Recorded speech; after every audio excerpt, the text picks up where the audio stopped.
সময়কার আসলে শহর কেন্দ্রিক মশার উৎপত্তি ঘটে। মশা নিধনের ব্যাপারে এই অন্তর্বর্তীকালীন সরকারের নীতি নির্ধারকগণ তাহারা কোনো প্রয়োজনীয় কোনো ব্যবস্থা গ্রহণ করতে পারেনি।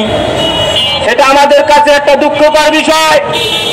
মশার কামড়ে অসুস্থ হয়ে পড়ে সাধারণ মানুষ, আর উপদেষ্টারা বিদেশ ভ্রমণ করে। এটা লজ্জার বিষয়। আমরা বলতে চাচ্ছি, গণ অভ্যুত্থান ঘটে গেল, 1 বছর অতিবাহিত হলো, এখন পর্যন্ত রাষ্ট্রের কোনো গুরুত্বপূর্ণ বিষয়ে সংস্কার এই অন্তর্বর্তীকালীন সরকার করতে পারেনি। এই ব্যর্থতা এই অন্তর্বর্তীকালীন সরকারের। আপনারা দেখেছেন এই সরকার সংস্কারের নামে এই দেশের শ্রমজীবী মানুষের গলা চিপে ধরেছে। আপনারা ইতিমধ্যে দেখেছেন নীলফামারী উত্তরা ইপিজিতে একজন শ্রমিককে রাষ্ট্রীয় বাহিনী গুলি করে হত্যা করেছে।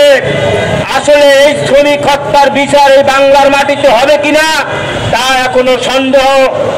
যুগে যুগে দেখে যাচ্ছি, স্বাধীনতার 54 বছরও এই বাংলাদেশের শ্রমিক হত্যার বিচার এই সরকার করতে পারে নাই।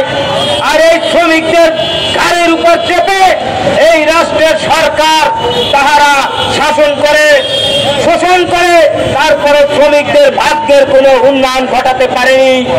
আমরা সামনে যে নির্বাচন আসতেছে, আমরা চাই প্রয়োজনীয় সংস্কার শেষ করে এবং ফেব্রুয়ারির মধ্যে নির্বাচন আপনারা ব্যবস্থা গ্রহণ করবেন। নির্বাচন যত দেরি করবেন তত এই ফ্যাসিস্টদের দোসরগণ তাহারা আরো পুনর্বাসন হওয়ার চেষ্টা করবে। এই কথা বলে আমি আমার সংক্ষিপ্ত কথা শেষ করছি।